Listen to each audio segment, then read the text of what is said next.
অনেকের মুখেই শুনেছি না, ধুর ব্যাঙের ছাতার মাথা।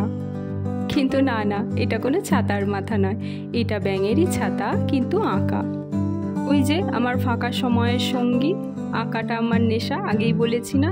আর আঁকতে বসলে কিছু আমার খিদে পাইই টুকটাক। চলুন দেখি, আজকেই ব্যাঙের ছাতাই আঁকবো, কিন্তু ওয়াটার কালারে।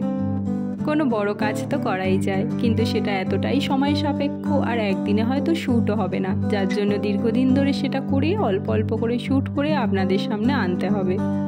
সেই জন্য যখনই সময় পাই এই ছোট ছোট কাজগুলো করি, যেগুলো একদিনেই মোটামুটি রেডি হয়ে যায়। কিন্তু এই ব্যাঙের ছাতার কাজটি জানেন তো, একদিনে হয়নি, এটি আমাকে দুদিনই টাইম লেগেছিল করতে।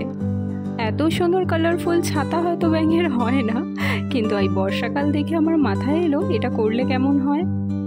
এটি কেমন হয়েছে আমাকে অবশ্যই জানাবেন। আজ তাহলে আসি, আবার পরে দেখা হবে অন্য একটি ব্লগে।